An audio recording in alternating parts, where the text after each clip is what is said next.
Welcome back students. നമ്മൾ കഴിഞ്ഞ വീഡിയോയ്ക്കകത്ത് competition ആക്ടിനെ കുറിച്ചാണ് സംസാരിച്ചുകൊണ്ടിരുന്നത്. കോമ്പറ്റീഷൻ ആക്ടിനെ കുറിച്ച് പറഞ്ഞപ്പം പ്രധാനമായിട്ടൊരു 3 കാര്യങ്ങളെക്കുറിച്ചാണ് അതിനകത്ത് പഠിക്കാനുള്ളതെന്ന് പറഞ്ഞത്. ഏതൊക്കെയായിരുന്നു? സെക്ഷൻ 3 പ്രകാരം നമുക്കൊരു ആൻറ്റി കോമ്പറ്റേറ്റീവ് എഗ്രിമെൻറ്റിനെ കുറിച്ചും സെക്ഷൻ 4 പ്രകാരം ഒരു ഡോമിനൻറ്റ് പൊസിഷനെ കുറിച്ചുമാണ് പറഞ്ഞത് അല്ലേ. അതിൻ്റെ പ്രൊസീജിയേഴ്സും കാര്യങ്ങളെല്ലാം സെക്ഷൻ 19-നകത്തും 26-നകത്തൊക്കെ നമ്മൾ കുറേ അധികം ഡിസ്കസ് ചെയ്തു.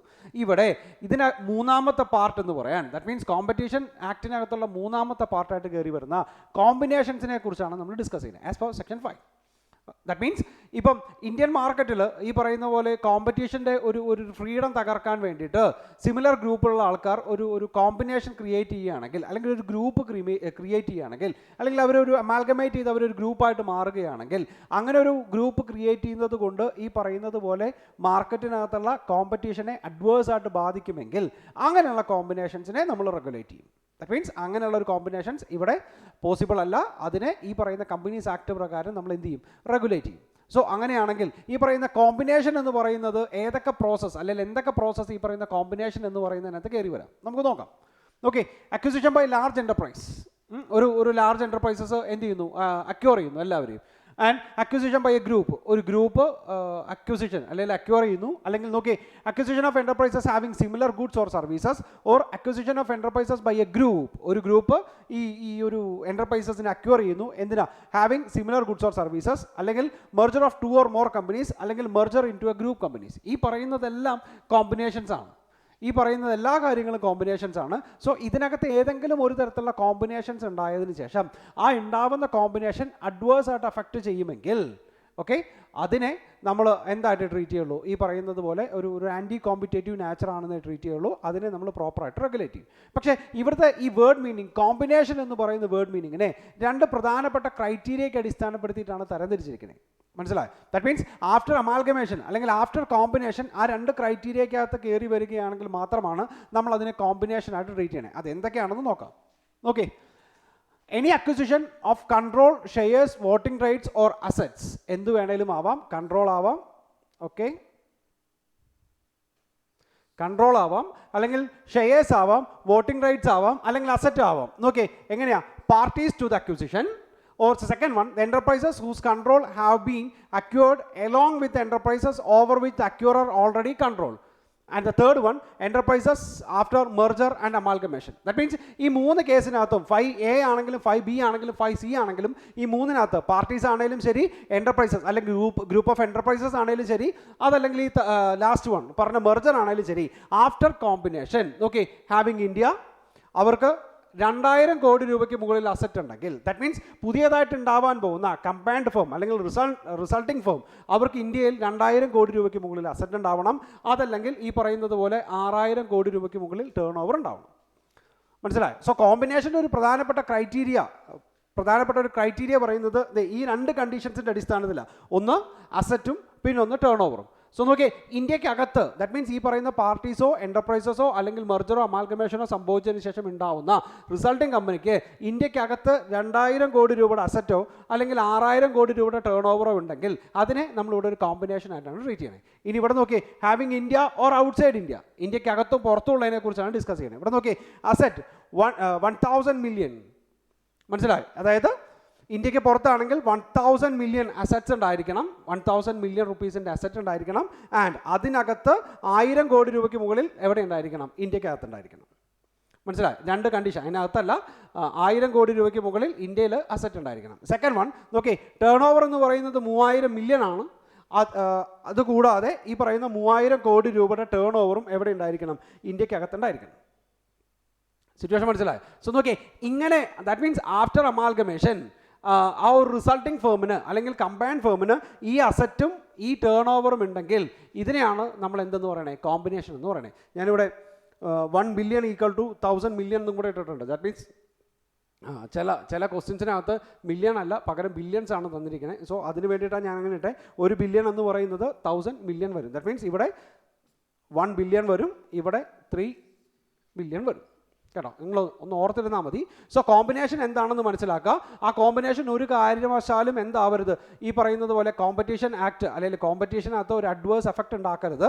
ഇനി ഇവിടെ കോമ്പിനേഷനെ കുറിച്ച് പറയുകയാണെങ്കിൽ 2 ക്രൈറ്റീരിയക്കകത്ത് മെയിനായിട്ട് തരംതിരിച്ചത്, ഇന്ത്യക്കകത്താണെങ്കിൽ 2000 കോടി രൂപയുടെ അസറ്റ്, അതല്ലെങ്കിൽ 6000 കോടി രൂപയുടെ ടേൺ ഓവർ. ഓർ ഇനി ഇന്ത്യക്ക് അകത്തും പുറത്തും കൂടെയുള്ള കമ്പനികളാണെങ്കിൽ അവിടെ ഇന്ത്യക്ക് പുറത്ത് 1000 മില്യൺ അസറ്റ് ഉണ്ടായിരിക്കണം, 1000 കോടി രൂപയുടെ അസറ്റ് ഇന്ത്യയിൽ ഉണ്ടായിരിക്കണം, ടേൺ ഓവർ നോക്കി 3000 മില്യൻ്റെ ടേൺ ഓവർ ഉണ്ടായിരിക്കണം, അതേപോലെ തന്നെ 3000 കോടി രൂപയുടെ ടേൺ ഓവർ ഇന്ത്യക്കകത്തും ഉണ്ടായിരിക്കണം. മനസ്സിലായി? ഈ എമൗണ്ട് ഓർത്ത് വെക്കണം. ഇതേപോലെ തന്നെ ഇവിടെ ഇൻഡിവിജ്വലി ആണ് പറയുന്നതെങ്കിൽ അടുത്തതിനകത്ത് നമ്മൾ ഡിസ്കസ് ചെയ്യുന്നത് കണ്ടോ, ഗ്രൂപ്പ് എന്താണെന്ന് നമുക്ക് നോക്കാം. ഗ്രൂപ്പ് ടു വിച്ച് ഈ പറയുന്നത് പോലെ ഒരു ഗ്രൂപ്പാണ്, അതിനകത്തുള്ള പാർട്ടീസിനെ കുറിച്ചും അതിനകത്തുള്ള എൻ്റർപ്രൈസസിനെ കുറിച്ചും പിന്നെ നേരത്തെ പറഞ്ഞതുപോലെ മെർജർ ആൻഡ് അമാൽഗമേഷനെ കുറിച്ചുമാണ് പറയുന്നത്. അതിനകത്ത് നോക്കി, ഗ്രൂപ്പ് ആണെങ്കിൽ ഹാവിങ് ഇന്ത്യ അസറ്റ് 8000 കോടി രൂപ വേണം, 8000 crore rupees അസറ്റ് വേണം. ടേൺ ഓവർ ആണെങ്കിൽ 24,000 crore വേണം. സിറ്റുവേഷൻ മനസ്സിലായോ? അവിടെ 1000 ആയിരുന്നു, ഇവിടെ അത് മാറി എന്നർത്ഥം. ഇനി ഇന്ത്യക്കകത്ത് having India and or outside India, ഇന്ത്യക്കകത്തും അല്ലെങ്കിൽ ഇന്ത്യക്കകത്തും പുറത്തും കൂടിയുള്ളതാണെങ്കിൽ നോക്കി 4000 മില്യൺ അസറ്റ് വേണം. മനസ്സിലായോ? അതിനകത്ത് അതുകൂടാതെ 1000 കോടി രൂപയുടെ അസറ്റ് ഇന്ത്യയിലും വേണം. ഇവിടെയാണെങ്കിലോ 12000 മില്യൺ ടേൺ ഓവർ വേണം, അതേപോലെ തന്നെ 3000 ടേൺ ഓവർ എവിടെ ഉണ്ടായിരിക്കണം? ഇന്ത്യയിലുണ്ടായിരിക്കണം. സോ ആ എമൗണ്ടുകളൊന്ന് ഓർത്ത് വയ്ക്കുക. കോമ്പിനേഷൻ ഏറ്റവും പ്രധാനപ്പെട്ട ഒരു കാര്യമാണ്. സോ എന്താണ് കോമ്പിനേഷൻ എന്ന് പറഞ്ഞു? കോമ്പിനേഷൻ എന്ന് പറയുന്നത് എന്തൊക്കെ ചേർന്നതാണെന്ന് പറഞ്ഞു. കോമ്പിനേഷൻ എന്ന് പറയുന്ന ഒരു കോൺസെപ്റ്റ് പഠിക്കാൻ നിങ്ങൾ മെയിനായിട്ട് ഓർത്ത് വെക്കേണ്ട 2 കാര്യങ്ങൾ എന്ന് പറയുന്നത്, ഒന്ന് അസറ്റിൻ്റെ value, that means after combination ഉണ്ടാവാൻ പോകുന്ന അസറ്റിൻ്റെ വാല്യൂ ടേൺ ഓവറിൻ്റെ വാല്യൂ ആയിരിക്കണം. അത് ഈ പറയുന്ന ക്രൈറ്റീരിയനേക്കാൾ കൂടുതലാണെങ്കിൽ അവിടെ അല്ലെങ്കിൽ അങ്ങനെ ഉണ്ടാവുന്നതിനെ നമുക്കൊരു കോമ്പിനേഷനായിട്ട് ട്രീറ്റ് ചെയ്യാം. മനസ്സിലായി? നമുക്ക് 1-2 എക്സാമ്പിളും കൂടെ നോക്കുമ്പോൾ നിങ്ങൾക്ക് മനസ്സിലാവും. നോക്കി, എക്സാമ്പിളിന് മുമ്പ് ഇതിനകത്ത് 2 കാര്യങ്ങളാണ് നമ്മൾ പറഞ്ഞത്. ഒന്ന് ഗ്രൂപ്പും പിന്നെ ഒന്ന് ടേൺ ഓവറും. മനസ്സിലായി? അസറ്റ് എന്ന് പറയുന്നതിനകത്ത് എല്ലാ കാര്യങ്ങളും കയറി വരും. ടേൺ ഓവർ എന്താണെന്ന് നോക്കാം. നോക്കി, turnover shall be determined by taking into account the value of sales of goods or services. The value of assets shall be determined by taking the book value of the assets. 2 കാര്യങ്ങളാണ് പറഞ്ഞത്, turn ഓവറും അസറ്റും അല്ലേ. Turn over എന്ന് പറഞ്ഞാൽ total goods and സർവീസസിൻ്റെ total turnover ആണ് പറയുന്നത്. ഇനി value of assets, നേരത്തെ പറഞ്ഞതിനകത്ത് വാല്യൂ ഓഫ് അസറ്റ്സ് എങ്ങനെ കണ്ടുപിടിക്കാം? Shall be determined by taking the book value of the asset as shown in the audited books of accounts of the enterprise in the financial year immediately preceding the financial year in which the date of proposed merger falls as reduced by any depreciation. Situation മനസ്സിലായി? അതായത് turn over അവിടെ 2 ക്രൈറ്റീരിയക്കകത്ത് ഒന്ന് turn ഓവറും ഒന്ന് അസറ്റും ആണ് പറയുന്നതെങ്കിൽ, turn over എന്ന് പറയുന്നത് ഗുഡ്സും സർവീസും സെയിൽ ചെയ്യുമ്പോൾ കിട്ടുന്ന total amount. And the second one asset എന്ന് പറയുന്നത് ബുക്ക് വാല്യൂ ആണ് ട്രീറ്റ് ചെയ്യുന്നത്. ഏത് വർഷം എപ്പോഴാണോ ഈ പറയുന്ന പ്രപ്പോസ്ഡ് മെർജർ സംഭവിക്കാൻ പോകുന്നത് അതിന് തൊട്ട് മുമ്പത്തെ വർഷത്തെ, അതിൽ നിന്ന് നമുക്ക് എന്ത് മൈനസ് ചെയ്യാം? ചാർജ് ചെയ്യാൻ പോസിബിൾ ആയിട്ടുള്ള ഡിപ്രീസിയേഷൻസ് മൈനസ് ചെയ്യാം. And the next one group. ഇവിടെ നോക്കി, ഗ്രൂപ്പ് എന്ന് പറഞ്ഞാൽ means 2 or more enterprises which directly or indirectly are in the position to exercise 26% or more of the voting rights in the other enterprise. അതായത് 2 or more enterprises, ഒന്നോ അതിലധികം enterprises അവർ combine ചെയ്തിട്ട് വേറൊരു എൻ്റർപ്രൈസസിൻ്റെ എത്ര ശതമാനം? 26% കൂടുതൽ വോട്ടിംഗ് റൈറ്റ്സ് കൊണ്ടുവരിക, അല്ലെങ്കിൽ appoint more than 50% of members of the board of directors in the another enterprises. വേറൊരു എൻ്റർപ്രൈസസിൻ്റെ 50% മുകളിൽ വരുന്ന ബോർഡ് മെമ്പേഴ്സിനെ ഈ പറയുന്ന 2-3 കയറി വരുന്ന ഗ്രൂപ്പ് ഓഫ് എൻ്റർപ്രൈസസ് എന്ത് ചെയ്യുക? അപ്പോയിൻറ്റ് ചെയ്യുക. And control the management affairs of the enterprises. അതായത് ഈ പറയുന്ന ഒരു ഗ്രൂപ്പാണ് ആരുടെ ഈ പുതിയ എൻ്റർപ്രൈസസിൻ്റെ എന്ത് മാനേജ് ചെയ്യണേ, എന്ത് കൺട്രോൾ ചെയ്യണേ? അവരുടെ മാനേജ്മെൻറ്റ് എന്ന് പറയുന്ന സാധനം കൺട്രോൾ ചെയ്യണേ. സോ 3 ടേമാണ് നമ്മൾ കഴിഞ്ഞ 2 സ്ലൈഡിനകത്ത് പഠിച്ച ആ ഗ്രാഫിനകത്ത് 3 കാര്യങ്ങളാണ് നോക്കിയത്. ഒന്ന് അസറ്റിൻ്റെ അടിസ്ഥാനത്തിൽ, പിന്നെ ഒന്ന് ടേൺ ഓവറിൻ്റെ അടിസ്ഥാനത്തിൽ നോക്കണമെന്ന് പറഞ്ഞു അല്ലേ. ആ അസറ്റിനകത്തും ടേൺ ഓവറിനകത്തും പുതിയതായിട്ട് കയറി വന്നൊരു വേർഡ് ഗ്രൂപ്പാണ്. ടേൺ ഓവർ എന്ന് പറഞ്ഞാൽ ടോട്ടൽ സെയിൽസ് ആൻഡ് ഗുഡ്സ് ടേൺ ഓവറിനെയാണ് ടേൺ ഓവറായിട്ട് ട്രീറ്റ് ചെയ്യണേ. അസറ്റ് എന്ന് പറയുന്നത് ബുക്ക് വാല്യൂ മാത്രമാണ് ട്രീറ്റ് ചെയ്യണേ, അത് ഓഡിറ്റഡ് ബാലൻസ് ഷീറ്റ് പ്രകാരമുള്ള ബുക്ക് വാല്യൂ ആണ് ട്രീറ്റ് ചെയ്യണേ. അതിൽ നിന്ന് എപ്പോഴാണോ ഈ പറയുന്ന അമാൽഗമേഷൻ നടക്കുന്നത് അതുവരെയുള്ള ഡിപ്രീസിയേഷൻസ് മൈനസ് ചെയ്യാം. എന്നിട്ട് കാൽക്കുലേറ്റ് ചെയ്യുന്ന എമൗണ്ട് ആ പറയുന്ന 1000, 3000, 12,000, 24,000 അങ്ങനെ പല എമൗണ്ട് പറഞ്ഞു. അതിനേക്കാൾ കൂടുതലാണെങ്കിൽ അവിടെ അതിനൊരു കോമ്പിനേഷനായിട്ട് ട്രീറ്റ് ചെയ്യാം. നോക്കാം, ഒരു എക്സാമ്പിൾ നോക്കി. Bombay Textiles Limited and Gujarat Textiles Limited marketed their products in India proposes to be amalgamated. The enterprises created as a result of the said amalgamation will have asset value of 300 crore. ആകെ കൂടെ 300 കോടി രൂപയുടെ asset value ഉള്ളൂ. And the turn over of 1000 crore. മനസ്സിലായോ? Examine whether the proposed amalgamation attract the provisions of companies act. അല്ല, കാരണം എന്താ? അവിടെ കോമ്പിനേഷൻ എന്ന് പറയണമെങ്കിൽ മിനിമം 1000 ആണെന്ന് നമ്മൾ പറഞ്ഞു അല്ലേ. അതായത് ഈ പറയുന്ന 2 എമൗണ്ടും ആ പറയുന്ന ലിമിറ്റിനേക്കാൾ താഴെയാണ്. Second one, JRE Rubber Limited and Roland Tyres Limited marketing their products in India proposes to be amalgamated. The enterprises created as a result of the said amalgamation will have asset value of 9,500 crore and the turnover of 4,000 crore. Examine whether the proposed amalgamation attract the provisions of the Companies Act. രണ്ടിനകത്തും പറയുന്നത് ഏതിൻ്റെ അടിസ്ഥാനത്തിൽ തന്നെയാണ് ഈ അല്ലെങ്കിൽ ഇങ്ങനെയുള്ള questions ചോദിക്കുകയാണെങ്കിൽ നമ്മൾ ചെയ്യേണ്ട എന്താ, ആ പറയുന്ന കോമ്പിനേഷൻ്റെ ഏത് പഠിക്കുക, ലിമിറ്റ് പഠിക്കുക, അതിനെ അടിസ്ഥാനപ്പെടുത്തിയിട്ട് അല്ലെങ്കിൽ അതിനകത്ത് ഏതെങ്കിലും ഒരു ക്രൈറ്റീരിയക്കകത്ത് മുകളിൽ വരികയാണെങ്കിൽ അതിനെ കോമ്പിനേഷൻ ആയിട്ട് ട്രീറ്റ് ചെയ്യാം. നിങ്ങൾക്ക് ഓർത്ത് വയ്ക്കാൻ വേണ്ടിയിട്ട് നമ്മൾ രണ്ട് എക്സാമ്പിൾ ഇട്ടു എന്ന് മാത്രം. ഓക്കെ, സോ കോമ്പിനേഷനകത്ത് ഏറ്റവും പ്രധാനമായിട്ട് നോക്കേണ്ടതും ആ എമൗണ്ടുകളെ കുറിച്ചാണ്. അത് നല്ലപോലെ മനസ്സിലാക്കി പഠിച്ചു വെക്കുക, അതിൻ്റെ അടിസ്ഥാനത്തിൽ നമുക്ക് ആൻസർ ചെയ്യാൻ പറ്റുള്ളൂ. ഇനി ഇങ്ങനൊരു കോമ്പിനേഷൻ ഉണ്ടായി എന്ന് വിചാരിക്കുക, suppose. Okay, the first one, ഇങ്ങനൊരു കോമ്പിനേഷൻ ഉണ്ടായാൽ അടുത്തത് സെക്ഷൻ 6 പ്രകാരം, സെക്ഷൻ 5 കോമ്പിനേഷൻ പറഞ്ഞാൽ സെക്ഷൻ 6 പ്രകാരം അതിൻ്റെ റെഗുലേഷൻസിനെ കുറിച്ചാണ് പറയണേ. That means no person or enterprises shall enter into a combination which causes or is likely to cause appreciable adverse effect of the competition within the relevant market in India shall be void. അതായത് ഈ പറയുന്നത് പോലെ combination ഉണ്ടായി, ആ combination എന്ന് പറയുന്നത് adverse effect ആണ് create ചെയ്യുന്നതെങ്കിൽ അങ്ങനെ ഉണ്ടാകുന്ന കോമ്പിനേഷൻസ് വോയിഡ് ആണ്. ഓക്കെ, കോമ്പറ്റീഷൻ കമ്മീഷൻ എന്ന് പറയുന്നത് അത് പോസിബിൾ അല്ല, കോമ്പറ്റീഷൻ കമ്മീഷൻ എന്ന് പറയുന്നത് അത് അനുവദിക്കുന്നതല്ല. And the next one, any person or enterprises who or which proposes to enter into a combination shall give notice to the commission within 30 days of approval by the board or execution of any agreement. അതായത് ഇവർ board meeting ഒക്കെ കൂടി ആ board, അതായത് ഇപ്പോൾ A ലിമിറ്റഡും B ലിമിറ്റഡും ആണ് merge ചെയ്യാൻ പോകണമെന്ന് വിചാരിക്കുക. ഇവർ രണ്ടുപേരും ബോർഡ് മീറ്റ് കൂടി ഇങ്ങനൊരു കോമ്പിനേഷൻ അപ്രൂവ് ചെയ്തു, അതല്ലെങ്കിൽ ഈ പറയുന്നത് പോലെ അവർ എഗ്രിമെൻ്റ് എക്സിക്യൂട്ട് ചെയ്തു. അങ്ങനെ എക്സിക്യൂഷൻ കഴിഞ്ഞ് 30 ദിവസത്തിനുള്ളിൽ ആ വിവരം ആരെ അറിയിക്കണം? നമ്മുടെ കോമ്പറ്റീഷൻ കമ്മീഷനെ അറിയിക്കണം. സിറ്റുവേഷൻ മനസ്സിലായി? ഇങ്ങനെ ഒരു കോമ്പിനേഷൻ ഉണ്ടായതുകൊണ്ട് അത് അഡ്വേഴ്സ് എഫക്റ്റ് ആവണമെങ്കിൽ വോയിഡ് ആണെന്നാണ് ആദ്യം പറഞ്ഞത്. പിന്നെ പറഞ്ഞത് ഒരു കോമ്പിനേഷൻ, ഇപ്പോൾ A ലിമിറ്റഡ് B ലിമിറ്റഡ് കൂടെ മർജർ ചെയ്ത് ഇങ്ങനെ ഒരു കോമ്പിനേഷൻ ഉണ്ടാവുകയാണെങ്കിൽ ഓക്കെ, അവർ ആ ഒരു എഗ്രിമെൻറ്റ് എക്സിക്യൂട്ട് ചെയ്തതിന് ശേഷം അല്ലെങ്കിൽ ബോർഡ് മീറ്റിങ്ങിനകത്ത് അത് പാസ്സാക്കിയതിന് ശേഷം 30 ദിവസത്തിനുള്ളിൽ ഇത് ആരെ അറിയിച്ചേ പറ്റൂ? കോമ്പറ്റീഷൻ കമ്മീഷൻ അറിയിച്ചേ പറ്റൂ. And if any persons or enterprises who fails to give notice shall impose a penalty which may extend to 1% of the total turnover of the assets, whichever is total turnover or the assets whichever is higher of such a combination. അതായത് ഇങ്ങനെ ഒരു notice കൊടുക്കാതെയാണ് നിങ്ങൾ ഈ പറയുന്ന ഒരു combination എന്ന് പറയുന്ന ഒരു പ്രോസസ്സിലോട്ട് കിടക്കുകയാണെങ്കിൽ അവിടെ നിങ്ങൾക്ക് ഉണ്ടാവാൻ സാധ്യതയുള്ള പെനാൽറ്റിയാണ് പറയണേ. ആഫ്റ്റർ കോമ്പിനേഷൻ റിസൾട്ടിംഗ് കമ്പനിയുടെ അസറ്റ് ആണോ ടേൺ ഓവർ ആണോ ഏറ്റവും ഹയസ്റ്റ് ഏതാണെന്ന് നോക്കുക, അതിൻ്റെ 1% വരെ എന്ത് ചെയ്യേണ്ടി വരും? പെനാൽറ്റി ആയിട്ട് കൊടുക്കേണ്ടി വരും. And the next one, no combination shall come into effect until 10 days have passed from the day on which the notice has been given to the commission or the commission has passed order under section 31 whichever is earlier. അതായത് ഈ പറഞ്ഞതുപോലെ notice കൊടുത്ത ഉടനെ തന്നെ ഒന്നും എന്ത് ചെയ്യില്ല, ഈ കോമ്പിനേഷൻ എന്ന് പറയുന്നത് പോസിബിൾ ആയെന്ന് പറയാൻ പാടില്ല. അവിടെ ഒരു 10 ദിവസമാണ് പറയണേ. ദാറ്റ് മീൻസ് ഈ കമ്മീഷൻ എന്തെങ്കിലും ഇതിനകത്തുള്ള ഒരു ഉത്തരവാദിത്വം എന്തെങ്കിലുമൊക്കെ ഒരു ഇത് തോന്നുകയാണെങ്കിൽ ഓക്കെ, ഈ അഡ്വേഴ്സിലെ അഫക്റ്റും കാര്യങ്ങളൊക്കെ ഉണ്ടാവും എന്ന് തോന്നുകയാണെങ്കിൽ അവർക്ക് ഈ 10 ദിവസത്തിനുള്ളിൽ എന്ത് ചെയ്യാനുള്ള അവകാശമുണ്ട്? നോട്ടീസ് അയക്കാനുള്ള അവകാശമുണ്ട്. ഇനി അതിനു മുമ്പ് അപ്രൂവ് ചെയ്യുകയാണെങ്കിൽ ഓക്കെ. ദാറ്റ് മീൻസ് കോമ്പിനേഷൻ പ്രത്യേകിച്ച് പ്രശ്നങ്ങളും കാര്യങ്ങളൊന്നും ഉണ്ടാവുന്നില്ല. അതായത് നോട്ടീസ് കമ്മീഷൻ്റെ കയ്യിൽ കിട്ടി, കമ്മീഷൻ നോക്കിയപ്പോൾ ഓക്കെ ഇങ്ങനെ ഒരു കോമ്പിനേഷൻ നടക്കുന്നത് കൊണ്ട് അഡ്വേഴ്സ് എഫക്റ്റ് ഒന്നും ഉണ്ടാവുന്നില്ല എന്ന് കമ്മീഷന് മനസ്സിലായാൽ കമ്മീഷൻ അപ്രൂവ് ചെയ്യാം. മനസ്സിലായി? സോ സെക്ഷൻ 5 പ്രകാരം കോമ്പിനേഷൻ എന്താണെന്ന് പറഞ്ഞു, സെക്ഷൻ 6 പ്രകാരം അതിനെ എങ്ങനെയാണ് റെഗുലേറ്റ് ചെയ്യേണ്ടതെന്ന് പറഞ്ഞു. ഇനി പഠിക്കാനുള്ളത് അതിൻ്റെ പ്രോസസ്സുകളാണ്. Okay, enquiry into combination by commission. ഇങ്ങനെ ഒരു കോമ്പിനേഷൻ സംഭവിച്ചു കഴിഞ്ഞാൽ കമ്മീഷൻ അതിന് എൻക്വയറിക്ക് ഉത്തരവിടാൻ പോവുക. സെക്ഷൻ 20 പ്രകാരം okay, the commission may make an enquiry to determine as to whether the combination has caused or likely to cause an appreciable adverse effect on competition in India upon its knowledge or information or receipt of notice received. അതായത് അവർക്ക് സ്വമേധ്യ ഇതിങ്ങനെ ഒരു adverse effect ഉണ്ടാക്കുന്നതാണോ എന്ന് അവർക്ക് നോക്കാം. അതല്ലെങ്കിൽ വേറെ ആരെങ്കിലും ഈ പറയുന്ന കോമ്പറ്റീഷൻ കമ്മീഷനിലോട്ട് നോട്ടീസ് അയക്കുകയാണ്, ഇങ്ങനെ ഒരു കോമ്പിനേഷൻ ഉണ്ടാകാൻ പോകുന്നുണ്ട്, ആ കോമ്പിനേഷൻ കാരണം ഒരു അഡ്വേഴ്സ് എഫക്റ്റ് ഉണ്ടാവും എന്ന് പറയുകയാണെങ്കിൽ ആർക്ക്? കോമ്പറ്റീഷൻ കമ്മീഷന് എൻക്വയറിക്ക് ഉത്തരവിടാം. Okay, the commission shall not initiate any inquiry after the expiry of 1 year from the date on which the combination has taken effect. അതായത് ഇങ്ങനൊരു കോമ്പിനേഷൻ ഉണ്ടാവും അല്ലെങ്കിൽ ഉണ്ടാവാൻ പോവുകയാണെന്ന് പറഞ്ഞിട്ട് ഇവർ കമ്മീഷന് നോട്ടീസ് അയക്കും. അതാണ് നമ്മൾ കഴിഞ്ഞ സ്ലൈഡിനകത്ത് പറഞ്ഞത് അല്ലേ.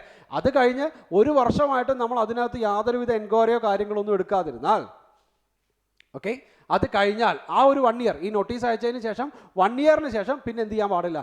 ഈ കോമ്പിനേഷനെതിരെ ഈ നമ്മുടെ കോമ്പറ്റീഷൻ കമ്മീഷന് എൻക്വയറിക്ക് ഉത്തരവിടാൻ പാടില്ല. മനസ്സിലായി? സോ ഈ നോട്ടീസ് കൈപ്പറ്റി എന്തെങ്കിലും ഒരു സംശയമോ കാര്യങ്ങളോ തോന്നുകയാണെങ്കിൽ അവിടെ മാക്സിമം ഒരു എൻക്വയറിക്ക് ഉത്തരവിടാനുള്ള മാക്സിമം ടൈം ഗ്യാപ്പ് എന്ന് പറയുന്നത് 1 വർഷമാണ്. ആ 1 വർഷത്തിനുള്ളിൽ എൻക്വയറിക്ക് ഉത്തരവിട്ടിട്ടില്ലെങ്കിൽ പിന്നീട് കോമ്പറ്റീഷൻ കമ്മീഷൻ എന്ത് ചെയ്യാൻ പാടില്ല, അങ്ങനെ ഒരു എൻക്വയറിക്കോ കാര്യത്തിനോ ഉത്തരവിടാൻ പാടില്ല. സോ ഫസ്റ്റ് പ്രോസസ്സ് എന്ന് പറയുന്നത് അത് തന്നെയാണ്. ഇങ്ങനെ ഒരു കോമ്പിനേഷൻ നടന്നു കഴിഞ്ഞാൽ ഓക്കെ, സ്വമേധയാൽ കേസെടുക്കാം, അല്ലെങ്കിൽ സ്വമേധയാ ഇൻവെസ്റ്റിഗേഷൻ ഓർഡർ ഇടാം, അല്ലെങ്കിൽ വേറെ ആരെങ്കിലും തന്നിരിക്കുന്ന നോട്ടീസിൻ്റെ അടിസ്ഥാനത്തിൽ ഇൻവെസ്റ്റിഗേഷൻ ഓർഡർ ഇടാം. ഇനി അങ്ങനെ ഒരു ഇൻവെസ്റ്റിഗേഷൻ ഓർഡർ ഇട്ടെന്ന് വിചാരിക്കുക. And the next one, procedure for investigation of combination. ആ ഇൻവെസ്റ്റിഗേഷൻ്റെ പ്രൊസീജിയേഴ്സിനെ കുറിച്ചാണ് പറയണേ. Okay, where the commission is in the opinion that the combination is likely to cause or has caused an appreciable adverse effect on competition within the relevant market in India, it shall issue a shock cause notice to the parties.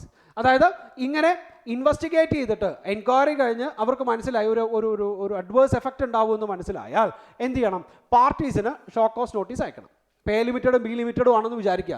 So competition commission A ലിമിറ്റഡിനും B ലിമിറ്റഡിനും എന്തായിരിക്കും, show cause notice അയക്കും. ഇനി the parties should respond within 30 days. അങ്ങനെ ഒരു notice കൈപ്പറ്റിയാൽ 30 ദിവസത്തിനുള്ളിൽ parties competition കമ്മീഷനിലോട്ട് റെസ്പോണ്ട് ചെയ്തിരിക്കണം. And after receipt of the response the commission may call for report from the director general. അതായത് ഇങ്ങനൊരു ഇത് കഴിഞ്ഞതിന് ശേഷം, അല്ലെങ്കിൽ ഇങ്ങനൊരു റെസ്പോൺസ് കിട്ടിയതിന് ശേഷം ഓക്കെ, ആരെ ഏൽപ്പിക്കും, ഡയറക്ടർ ജനറലിനെ കാര്യങ്ങൾ ഏൽപ്പിക്കും, ഇതിനെക്കുറിച്ച് എൻക്വയറി ചെയ്യാനും കാര്യങ്ങൾ മനസ്സിലാക്കാനും വേണ്ടിയിട്ട്. And after receipt of the response of the parties or the report from the director general whichever is later, direct the parties to the combination to publish detail of the combination within the 10 working days. അതായത് ഈ പറയുന്ന പോലെ director ജനറലിൻ്റെ അല്ലെങ്കിൽ ഈ പറയുന്ന ഈ നോട്ടീസിൻ്റെ response കിട്ടിയതിന് ശേഷം 10 ദിവസത്തിനുള്ളിൽ എന്ത് ചെയ്യാൻ പറയും കോമ്പറ്റീഷൻ കമ്മീഷൻ, ഇവരുടെ കോമ്പിനേഷൻ്റെ വിവരം പൊതുജനത്തിനോട്ട് അറിയിക്കാൻ വേണ്ടിയിട്ട് പബ്ലിഷ് ചെയ്യാൻ പറയും. ന്യൂസ് പേപ്പറിലോ എങ്ങനെയാണെന്ന് വെച്ചാൽ പബ്ലിഷ് ചെയ്യാൻ പറയും. സിറ്റുവേഷൻ മനസ്സിലായി? അതായത് കോമ്പറ്റീഷൻ കമ്മീഷൻ ഒരു ഇൻവെസ്റ്റിഗേഷൻ അല്ലെങ്കിൽ ഇങ്ങനെ ഒരു സാധ്യത കയറി വരുന്ന ഒരു സാഹചര്യത്തിലാണ് ഇങ്ങനെ ഡയറക്ടർ ജനറലിനെ കാര്യങ്ങൾ ഏൽപ്പിക്കണേ. എന്നിട്ട് ഇവർക്ക് ഷോക്ക് കോസ് നോട്ടീസ് അയക്കുന്നു, ഈ പാർട്ടീസിന് ഷോക്ക് കോസ് നോട്ടീസ് അയക്കുന്നു. പാർട്ടീസ് അതിന് റെസ്പോണ്ട് ചെയ്തതിന് ശേഷം പാർട്ടീസ് പറയാണ് ഓക്കെ, ഞങ്ങൾ അങ്ങനെ യാതൊരു തരത്തിലുള്ള ഒരു എന്താ പറയുക, ഒരു ദുരുദ്ദേശത്തു കൂടിയിട്ടൊന്നുമല്ല കോമ്പിനേഷൻ ചെയ്തിരിക്കണേ എന്ന് പറഞ്ഞാലും കോമ്പറ്റീഷൻ കമ്മീഷൻ എന്ത് ചെയ്യും, 10 ദിവസത്തിനുള്ളിൽ എന്ത് ചെയ്യാൻ പറയും, ഇവരുടെ കോമ്പിനേഷൻ്റെ വിവരം ജനങ്ങളും കൂടെ അറിയട്ടെ, അതിന് വേണ്ടിയിട്ട് ഇവരുടെ കോമ്പിനേഷൻ്റെ വിവരം പബ്ലിഷ് ചെയ്യാൻ വേണ്ടി തീരുമാനിക്കും. ഇനി നോക്കി, അങ്ങനെ പബ്ലിഷ് ചെയ്താൽ തീർച്ചയായിട്ടും the commission may invite any person or member of the public affected or likely to be affected by the said combination to file his written objection if any before the commission within 15 working days from the date of publish. അതായത് ഇങ്ങനെ publish ചെയ്തു, A ലിമിറ്റഡും B ലിമിറ്റഡും കൂടെ ഇനി ഭാവിയിൽ A B limited ആവാൻ പോവുകയാണ് എന്നൊക്കെ പറഞ്ഞിട്ട് പബ്ലിഷ് ചെയ്താൽ തീർച്ചയായിട്ടും നാട്ടുകാർക്ക് എതിരെ അഭിപ്രായം ഉണ്ടാവും, അല്ലെങ്കിൽ വേറെ കോമ്പറ്റീറ്റേഴ്സിന് എതിരെ അഭിപ്രായം ഉണ്ടാവും. അങ്ങനെ ആർക്കെങ്കിലും ഒരു ഒബ്ജക്ഷൻ ഉണ്ടെങ്കിൽ അവർ ഈ പബ്ലിഷ് ചെയ്ത് 15 ദിവസത്തിനുള്ളിൽ ഓക്കെ ഇങ്ങനെ ഒരു മെർജറോ അമാൽഗമേഷനോ ഇവിടെ വേണ്ട എന്ന് പറഞ്ഞ് അവരുടെ ഒബ്ജക്ഷൻ ആർക്ക് കൊടുക്കാം, കോമ്പറ്റീഷൻ കമ്മീഷന് കൊടുക്കാം. ഇനി അടുത്തത്, the commission may call for such additional or other information as it deem fit. ഇനി എന്തുകൊണ്ടാണ് ഇപ്പോൾ നിങ്ങളൊരു ഒബ്ജക്ഷൻ കൊടുത്തു അല്ലേ, ആ ഒബ്ജക്ഷൻ കൊടുത്തത് കൊണ്ട് മാത്രം കോമ്പറ്റീഷൻ കമ്മീഷൻ ഇവരെ അമാൽഗമേറ്റ് ചെയ്യാൻ പാടില്ല, അല്ലെങ്കിൽ ഇവർ കോമ്പിനേഷൻ ഉണ്ടാവാൻ പാടില്ല എന്നൊന്നും പറയില്ല. അവിടെ കമ്മീഷൻ അഡീഷണൽ ഇൻഫർമേഷൻ എന്തൊക്കെ കാരണങ്ങൾ കൊണ്ടാണ് നിങ്ങൾ ഒബ്ജക്റ്റ് ചെയ്യുന്നത്, അല്ലെങ്കിൽ അതിൻ്റെ വേറെ എവിഡൻസോ കാര്യങ്ങളല്ല, അങ്ങനെയുള്ള അഡീഷണൽ ഇൻഫർമേഷൻസും കൂടെ കൊണ്ടുവരാൻ വേണ്ടി ഉത്തരവിടുന്നു. And the additional information shall be furnished within 15 days. So ആ ഒബ്ജക്ഷൻ കൊടുത്ത വ്യക്തികൾ എന്ത് ചെയ്യണം, 15 ദിവസത്തിനുള്ളിൽ ഈ പറയുന്ന അഡീഷണൽ ഇൻഫർമേഷൻ എന്ന് പറയുന്ന സാധനം കൊണ്ടുവരണം. And the last one, after receipt of all information the commission shall proceed to deal with such case. Okay, അതായത് ഈ പറയുന്ന അഡീഷണൽ ഇൻഫർമേഷൻസ് എല്ലാം കിട്ടിയതിന് ശേഷം കമ്മീഷൻ എന്ത് ചെയ്യാൻ വേണ്ടി തീരുമാനിക്കുന്നു, ഓക്കെ ഈ കേസുമായിട്ട് മുന്നോട്ട് പോവാം. അതായത് ഇത് അപ്രൂവ് ചെയ്യണോ, റിജക്റ്റ് ചെയ്യണോ, മോഡിഫൈ ചെയ്യണോ, അങ്ങനെ ഏത് വേണേലും ചെയ്യാം. മനസ്സിലായി? സോ ഒരു കോമ്പിനേഷൻ കൊണ്ടുവരുന്ന നേരത്ത് അവിടെ ഒരു കാര്യം, ആ പ്രോസസ്സ് നിങ്ങൾ ആലോചിക്കേണ്ടത് ഇങ്ങനെ തന്നെ ആലോചിക്കണം. കോമ്പിനേഷൻ കൊണ്ടുവരുന്ന നേരത്ത് അത് അഡ്വേഴ്സ്ലി എഫക്റ്റ് ആവും, നമ്മുടെ കോമ്പറ്റീഷൻ എഫക്റ്റ് ആവും എന്ന് തോന്നുകയാണെങ്കിൽ നമ്മുടെ ഡയറക്ടർ ജനറലിനോട് റിപ്പോർട്ട് അവകാശപ്പെടുന്നു. ഓക്കെ, കൂടാതെ ആരെടുത്ത്, ഈ പാർട്ടീസിനോടും കൂടെ റിപ്പോർട്ട് ചോദിക്കുന്നു. ഈ റിപ്പോർട്ട് കിട്ടിയതിന് ശേഷം 10 ദിവസത്തിനുള്ളിൽ ഇവരുടെ കോമ്പിനേഷനെ കുറിച്ച് നമ്മൾ പബ്ലിഷ് ചെയ്യാൻ പറയുന്നു. ആ പബ്ലിഷ് ചെയ്താൽ 15 ദിവസത്തിനുള്ളിൽ എന്ത് ചെയ്യണം, 15 ദിവസത്തിനുള്ളിൽ എന്ത് ചെയ്യണം, ഈ പറയുന്ന പോലെ ആർക്കെങ്കിലും ഒബ്ജക്ഷൻസോ കാര്യങ്ങളോ ഉണ്ടെങ്കിൽ അവർ ഈ വിവരം കോമ്പറ്റീഷൻ കമ്മീഷനെ അറിയിക്കണം. കോമ്പറ്റീഷൻ കമ്മീഷൻ അവർക്കൊരു 15 ദിവസം കൂടെ കൊടുക്കും. എന്തുകൊണ്ടാണ് നിങ്ങൾക്ക് അങ്ങനെ ഒരു ഒബ്ജക്ഷൻ വരാനുള്ള കാരണം, അല്ലെങ്കിൽ അതുമായിട്ട് കയറി വരുന്ന അഡീഷണൽ ഇൻഫർമേഷൻസ് എന്തൊക്കെയാണ്, ഇതെല്ലാം കളക്ട് ചെയ്യാൻ വേണ്ടിയിട്ട് അല്ലെങ്കിൽ കൊണ്ടുവരാൻ വേണ്ടിയിട്ട് ഒരു 15 ദിവസം കൂടെ കൊടുക്കും. ഇതിനുള്ളിൽ ഇവർ ഈ പറയുന്ന അഡീഷണൽ ഇൻഫർമേഷൻ കൊണ്ടുവരികയാണ്, ഓക്കെ ഇത് എന്തെങ്കിലും ഒരു എന്താ പറയുക, കാര്യമുള്ള ഒരു കാര്യത്തിനാണ് ഇവരും പറഞ്ഞിരിക്കുന്നത്, അല്ലെങ്കിൽ ഈ പാർട്ടീസ് ഒപ്പോസ് ചെയ്തിരിക്കുന്നത്. അങ്ങനെയാണെങ്കിൽ നമുക്ക് ഈ കേസുമായിട്ട് മുന്നോട്ട് പോകാം, അല്ലെങ്കിൽ ഈ കോമ്പിനേഷൻ വേണോ വേണ്ടയോ എന്ന് തീരുമാനിക്കാം, അല്ലെങ്കിൽ ഇവരുടെ കോമ്പിനേഷൻ്റെ എഗ്രിമെൻറ്റ് അല്ലെങ്കിൽ കോമ്പിനേഷൻ്റെ ടേംസ് ആൻഡ് കണ്ടീഷൻസ് ഒന്ന് ഇവാലുവേറ്റ് ചെയ്യാം. എന്ത് ചെയ്യാൻ വേണ്ടി മാത്രമാണ്? ഈ പറയുന്നത് പോലെ കോമ്പറ്റീഷന് അഡ്വേഴ്സ് എഫക്റ്റ് ഉണ്ടാവോ ഇല്ലയോ എന്നറിയാൻ വേണ്ടി മാത്രം. സോ അങ്ങനെ കേസുമായിട്ട് മുന്നോട്ട് പോയ കമ്മീഷൻ പിന്നീട് ചെയ്യാൻ പോകുന്ന കാര്യങ്ങൾ എന്താ? ഒന്നില്ലെങ്കിൽ ആ കോമ്പിനേഷൻ അങ്ങ് അപ്രൂവ് ചെയ്യും. ദാറ്റ് മീൻസ് ആ തേർഡ് പാർട്ടി കൊണ്ടുവന്നിരിക്കുന്ന കംപ്ലൈൻറ്റ് ഒബ്ജക്ഷൻ എന്ന് പറയുന്നത് അസാധുവാണ്, അങ്ങനെ യാതൊരുവിധ കാര്യവും ഇതിനകത്തില്ല എന്ന് പറഞ്ഞിട്ട് അതിനെ അപ്രൂവ് ചെയ്യും. ഓക്കെ, എ ലിമിറ്റഡും ബി ലിമിറ്റഡും കൂടെ നാളെ മുതൽ എ ബി ലിമിറ്റഡ് ആയിക്കോ, കോമ്പറ്റീഷൻ കമ്മീഷൻ അതിനെ അപ്രൂവ് ചെയ്യും. അതല്ലെങ്കിൽ എന്ത് ചെയ്യും? ഓക്കെ, തേർഡ് പാർട്ടി കൊണ്ടുവന്നിരിക്കുന്ന ഒബ്ജക്ഷൻസ് എല്ലാം പോയിന്റ് വൈസ് വളരെ യാഥാർത്ഥ്യമാണ്, ഇങ്ങനെ എ ബി ലിമിറ്റഡ് ആയാൽ ഭാവിയിൽ അത് ഈ പറയുന്ന വേറെ വേറെ വേറെ വേറെ കുറേ കോമ്പറ്റീറ്റേഴ്സിനെ അത് ബാധിക്കും, സോ അതുകൊണ്ട് അത് ചെയ്യാൻ പാടില്ല, അങ്ങനെ റിജക്റ്റ് ചെയ്യാം. അതല്ലെങ്കിൽ മൂന്നാമത്തായിട്ട് ചെയ്യാൻ പറ്റുന്ന ഒറ്റ കാര്യമുള്ളൂ, ഈ ഏതെങ്കിലും അഡ്വേഴ്സ് എഫക്റ്റ് ഉണ്ടാവുന്ന കാര്യങ്ങൾ എലിമിനേറ്റ് ചെയ്യാൻ വേണ്ടിയിട്ട് എ ലിമിറ്റഡിനെയും ബി ലിമിറ്റഡിനെയും വിളിച്ചിട്ട് പറയാം, നിങ്ങൾ ഇത് എന്ത് ചെയ്താൽ മതി, ഇതൊന്ന് മോഡിഫൈ ചെയ്താൽ മതി. അതായത് എ ലിമിറ്റഡും ബി ലിമിറ്റഡും കൂടെ കമ്പൈൻ ചെയ്തോ, ഈ പറയുന്ന പോലെ അവരുടെ ടേംസ് ആൻഡ് കണ്ടീഷൻസ് എല്ലാം വായിച്ചു നോക്കിയപ്പം ചില ടേംസ് ആൻഡ് കണ്ടീഷൻസ് അത് ഈ പറയുന്ന പോലെ കോമ്പറ്റീഷനെ വല്ലാതെ അങ്ങ് ബാധിക്കുമെന്ന് കോമ്പറ്റീഷൻ കമ്മീഷന് തോന്നുകയാണെങ്കിൽ കോമ്പറ്റീഷൻ കമ്മീഷൻ ഈ പാർട്ടീസിനെ വിളിച്ചിട്ട് പറയും, ഓക്കെ, നിങ്ങൾ എയും ബിയും കൂടെ ചേർന്ന് നാളെ മുതൽ എ ബി ലിമിറ്റഡ് ആയിക്കോ, ഒരു കുഴപ്പമില്ല, പക്ഷേ നിങ്ങളുടെ കുറച്ച് ടേംസ് ആൻഡ് കണ്ടീഷൻസ് ഒന്ന് മോഡിഫൈ ചെയ്യണം. ആൻഡ് ദ നെക്സ്റ്റ് പ്രോസസ്സ് എന്ന് പറയുന്നത് ആ മോഡിഫിക്കേഷനെ കുറിച്ചാണ്, modification of combination. Okay, the parties who accept the modification proposed by the CCI shall carry out such a modification. അതായത് കോമ്പറ്റീഷൻ കമ്മീഷൻ പറയുന്ന മോഡിഫിക്കേഷൻസ് അവർ ഉൾക്കൊള്ളാൻ okay ആണെങ്കിൽ അവരത് ഉൾക്കൊണ്ട് അതിനകത്തുള്ള തെറ്റും കാര്യങ്ങളൊക്കെ തിരുത്തിയിട്ട് അവർക്ക് എ ബി ലിമിറ്റഡ് ആയിട്ട് മുന്നോട്ട് പോവാം. And the second one, if parties fail to carry out such മോഡിഫിക്കേഷനൊക്കെ ഓക്കെയാണ്, ഞങ്ങൾ സമ്മതിക്കാമെന്ന് പറഞ്ഞു, പക്ഷെ അത് അവർ ചെയ്തില്ല. അങ്ങനെയാണെങ്കിൽ such combination shall be deemed to have a appreciable adverse effect on competition. മനസ്സിലായി? എ ലിമിറ്റഡും ബി ലിമിറ്റഡും സമ്മതിച്ചു, അതാണ് ആദ്യത്തെ പോയിന്റ് പറയണേ. ഓക്കെ, സമ്മതിച്ചാൽ നല്ലത്, ഈ പറയുന്ന മോഡിഫിക്കേഷൻസ് വരുത്തിയാൽ നിങ്ങൾക്ക് നാളെ മുന്നോട്ട് പോകാം. രണ്ടാമത്തെ പോയിന്റ് പറയുന്നത് സമ്മതിച്ചു, പക്ഷേ അത് അവർ എന്ത് ചെയ്യാൻ, പ്രായോഗികത്തിൽ അത് കൊണ്ടുവരാൻ നടപ്പാക്കാൻ അവർ ശ്രമിക്കുന്നില്ല. അങ്ങനെയാണെങ്കിൽ ആ കോമ്പിനേഷൻ എന്ന് പറയുന്നത് കണ്ടോ അഡ്വേഴ്സ് എഫക്റ്റ് ഓൺ കോമ്പറ്റീഷൻ ആണ്. സോ അതിനെ ആ കോമ്പിനേഷനെ നമുക്ക് വോയിഡ് ആയിട്ട് ട്രീറ്റ് ചെയ്തേ പറ്റും. Okay, and the third one, if the parties do not accept the modification proposed by the CCI. അതായത് നമ്മൾ കൊടുത്തിരിക്കുന്ന മോഡിഫിക്കേഷൻ അല്ലെങ്കിൽ കോമ്പറ്റീഷൻ കമ്മീഷൻ കൊടുത്തിരിക്കുന്ന മോഡിഫിക്കേഷൻ എന്ന് പറയുന്നത് അവർ സ്വീകരിക്കുന്നില്ല, will allow to submit amendment to the modification within 30 days. അതായത് നിങ്ങൾ തന്നിരിക്കുന്ന ടേംസ് ആൻഡ് കണ്ടീഷൻസിനകത്ത് ഞാൻ മോഡിഫൈ ചെയ്തത് തന്നെ നിങ്ങൾ സ്വീകരിക്കണമെന്നില്ല, അത് മാറ്റം വരുത്തിയിട്ട് നിങ്ങൾക്ക് വേണമെങ്കിൽ എന്ത് ചെയ്യാം, പുതിയ അമെൻമെൻറ്റ്സ് ആയിട്ട് എൻ്റെ അടുത്തേക്ക് വരാം. എത്ര ദിവസത്തിനുള്ളിൽ? 30 ദിവസത്തിനുള്ളിൽ. മനസ്സിലായി? ഇപ്പോൾ ഒരു 10 or 15 ടേംസ് ആൻഡ് കണ്ടീഷൻസ് വരുന്ന ഒരു എഗ്രിമെൻ്റ് ആണ് എയും ബിയും കൂടെ സൈൻ ചെയ്തിരിക്കുന്നത്. കോമ്പറ്റീഷൻ കമ്മീഷൻ നോക്കിയപ്പോൾ അതിനകത്ത് ആകെ കൂടെ 2 എണ്ണത്തിനകത്ത് മാത്രമാണ് ഒരു കുഴപ്പം വന്നിരിക്കുന്നത്. സോ കോമ്പറ്റീഷൻ കമ്മീഷൻ പറയുകയാണ് നിങ്ങളത് മോഡിഫൈ ചെയ്യണം എന്ന് പറഞ്ഞ് എന്താണ് മോഡിഫൈ ചെയ്യേണ്ടതെന്ന് കോമ്പറ്റീഷൻ കമ്മീഷൻ പറയുന്നു. അതവർ എഗ്രി ചെയ്യുകയാണെങ്കിൽ ഓക്കെ, കുഴപ്പമില്ല. പക്ഷെ അവർ പറയുന്നു ഞങ്ങൾക്ക് ഇത് എഗ്രി ചെയ്യാൻ പറ്റില്ല, ഞങ്ങൾ ഞങ്ങളുടേതായിട്ടുള്ള രീതിയിൽ അത് തിരുത്തിക്കോളാം എന്ന് പറഞ്ഞിട്ട് അവരത് അമെൻഡ് ചെയ്യുന്നു. അമെൻഡ് ചെയ്തിട്ട് എത്ര ദിവസത്തിനുള്ളിൽ? 30 ദിവസത്തിനുള്ളിൽ ആ പറയുന്ന 2 ടേംസ് ആൻഡ് കണ്ടീഷൻസ് അവർ അമെൻഡ് ചെയ്യണം. And if the parties do not accept the modification proposed by the commission കൊടുത്തിരിക്കുന്ന മോഡിഫിക്കേഷൻ അവർ സ്വീകരിച്ചില്ല, കൂടാതെ within 30 days and also do not submit amendment to the modification, എന്ത് ചെയ്തില്ല, അവർ ഈ പറയുന്ന പോലെ അമെൻഡ് ചെയ്തുമില്ല. അങ്ങനെയാണെങ്കിൽ the combination shall be deemed to have been appreciable adverse effect of the competition. എന്ത് ചെയ്യുന്നു? അതായത് കോമ്പറ്റീഷൻ കമ്മീഷൻ പറഞ്ഞ കാര്യം അവർ സ്വീകരിച്ചില്ല, കൂടാതെ അമെൻഡ് ചെയ്യാൻ വേണ്ടി പറഞ്ഞ കാര്യങ്ങളും അവർ അമെൻഡ് ചെയ്തില്ലെങ്കിൽ ആ ഒരു കോമ്പിനേഷനെ അഡ്വേഴ്സ് എഫക്റ്റ് ആണെന്ന് പറയുന്നു, അതിനെ വോയിഡ് ആയിട്ട് ട്രീറ്റ് ചെയ്യണം. And if the commission agrees with the amendments by order approve by the combination. അതായത് ഈ പറഞ്ഞതുപോലെ ഞാൻ പറഞ്ഞ കാര്യം നിങ്ങൾ സ്വീകരിച്ചില്ല, പകരം നിങ്ങൾ തന്നെ അത് അമെൻഡ് ചെയ്തിട്ട് അതെനിക്ക് സബ്മിറ്റ് ചെയ്യുകയാണ്, അത് ഞാൻ വായിച്ചു നോക്കിയപ്പോൾ ഓക്കെ, എനിക്ക് വലിയ കുഴപ്പമുള്ളതായിട്ട് ഫീൽ ചെയ്തില്ല, അങ്ങനെയാണെങ്കിൽ കോമ്പറ്റീഷൻ കമ്മീഷൻ എന്ന് പറയുന്നത് അത് അപ്രൂവ് ചെയ്യും. And next one, if the commission does not accept, നിങ്ങൾ വീണ്ടും അതേ കാര്യം തന്നെയാണ് ചെയ്യണേ. ആ 15 റൂൾസിനകത്ത് 2 മാറ്റാൻ വേണ്ടി പറഞ്ഞു, ആ 2 അമെൻഡ് ചെയ്ത് തിരിച്ചു കൊണ്ടുവന്നു, ഓക്കെ നല്ലതാണെന്ന് മനസ്സിലായപ്പോൾ ഞാൻ അപ്രൂവ് ചെയ്തു. പക്ഷേ വീണ്ടും അമെൻഡ് ചെയ്തത് തെറ്റാണ്, അല്ലെങ്കിൽ ഈ പറയുന്നത് പോലെ അഡ്വേഴ്സ് എഫക്റ്റ് ഉണ്ടാവും എന്ന് പറയുന്ന ഒരു സാഹചര്യം വരികയാണെങ്കിൽ ഓക്കെ, ഞാനതൊരിക്കലും അക്സെപ്റ്റ് ചെയ്യില്ല.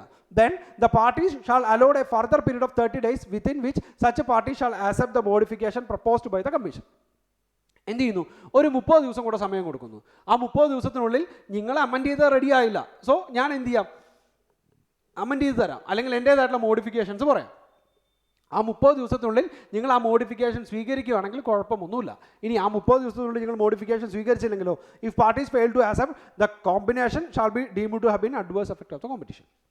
മനസ്സിലായി? ആ പ്രോസസ്സ് അതേപോലെ തന്നെ പോകണം. ഒന്നില്ലെങ്കിൽ അക്സെപ്റ്റ് ചെയ്യാം, ഓക്കെ, ആ കോമ്പിനേഷൻ അക്സെപ്റ്റ് ചെയ്യാം, അല്ലെങ്കിൽ ആ കോമ്പിനേഷൻ റിജക്റ്റ് ചെയ്യാം, അല്ലെങ്കിൽ മോഡിഫിക്കേഷൻ ചെയ്യാം. ആ മോഡിഫിക്കേഷൻസിനകത്താണ് പറഞ്ഞത് മോഡിഫിക്കേഷൻ ഓക്കെ ആണ് എന്ന് പാർട്ടീസിന് തോന്നുവാണെങ്കിൽ പാർട്ടീസിന് അത് സ്വീകരിക്കാം. സ്വീകരിച്ചവർ അത് നടപ്പാക്കിയില്ലെങ്കിൽ അതിനെ വോയിഡ് ആയിട്ട് ട്രീറ്റ് ചെയ്യും. ഇനി ഞാൻ കൊടുത്തിരിക്കുന്നത് തന്നെ വേണമെന്നൊന്നുമില്ല, അവർക്ക് അമെൻഡ് ചെയ്യാൻ വേണ്ടിയിട്ട് ഞാൻ ഇവിടെ ടൈം കൊടുക്കുന്നുണ്ട്. ആ ടൈമിനകത്ത് അവർ അമെൻഡ് ചെയ്ത് തിരിച്ചു കൊണ്ടുവരാം. ആ തിരിച്ചു കൊണ്ടുവന്നത് ഓക്കെ ആണെന്ന് എനിക്ക് തോന്നിയാൽ, കോമ്പറ്റീഷൻ കമ്മീഷന് തോന്നിയാൽ അത് അക്സെപ്റ്റ് ചെയ്യാം. ഇനി കോമ്പറ്റീഷൻ കമ്മീഷൻ അത് അക്സെപ്റ്റബിൾ അല്ല, ഓക്കെ, അവർ വീണ്ടും അമെൻഡ് ചെയ്ത് തെറ്റായിട്ടുള്ളൊരു കാര്യം തന്നെയാണെങ്കിൽ അവർക്കൊരു 30 ദിവസം കൂടെ സമയം കൊടുക്കുന്നു. ആ 30 ദിവസത്തിനുള്ളിൽ എന്ത് ചെയ്യാം, നേരത്തെ കോമ്പറ്റീഷൻ കമ്മീഷൻ മോഡിഫൈ ചെയ്തിരിക്കുന്ന റൂൾസ് ആൻഡ് റെഗുലേഷൻസ് ഓക്കെ ആക്കണം. അത് ചെയ്തിട്ടില്ലെങ്കിൽ അതിനെ വീണ്ടും റിജക്റ്റ് ചെയ്യുന്നു. ദാറ്റ് മീൻസ് ഇതേപോലെ വോയിഡ് ആയിട്ട് തന്നെ ട്രീറ്റ് ചെയ്യുന്നു. മനസ്സിലായി? സോ ഇത്രയും കാര്യങ്ങളാണ് നമ്മുടെ കോമ്പിനേഷൻ എന്ന് പറയുന്ന ഒരു ഏരിയ ആയിട്ട് ബന്ധപ്പെടുത്തി നമുക്ക് പഠിക്കാനുള്ളത്. സോ പറഞ്ഞത് നമ്മൾ ആദ്യമേ പറഞ്ഞത് ബേസ് ആയിരുന്നു. പിന്നെ 3 കാര്യങ്ങൾ പറഞ്ഞായിരുന്നു: എഗ്രിമെൻറ്റ്, അബ്യൂസ്മെൻറ്റ് ഓഫ് ഡോമിനൻറ്റ് പൊസിഷൻ, ഇപ്പോൾ കോമ്പിനേഷൻ. ഓക്കെ, സോ ഇത്രയും കാര്യങ്ങളാണ് കോമ്പറ്റീഷൻ ആക്ടിനകത്ത് ഏറ്റവും പ്രധാനമായിട്ട് കയറി വരാറുള്ളത്. നമുക്ക് അടുത്ത വീഡിയോയിൽ ഈ കഴിഞ്ഞ 2 വീഡിയോയ്ക്കകത്ത് നമ്മൾ പറഞ്ഞുകൊണ്ടിരുന്ന കോമ്പറ്റീഷൻ കമ്മീഷനെ കുറിച്ച് പഠിക്കാം. എന്താണ് കോമ്പറ്റീഷൻ കമ്മീഷൻ, എന്തൊക്കെയാണ് അതിൻ്റെ പ്രൊസീജിയർ, അതിൻ്റെ ബാക്കിയുള്ള കാര്യങ്ങളെല്ലാം അടുത്ത വീഡിയോ കാണാം. Okay, by.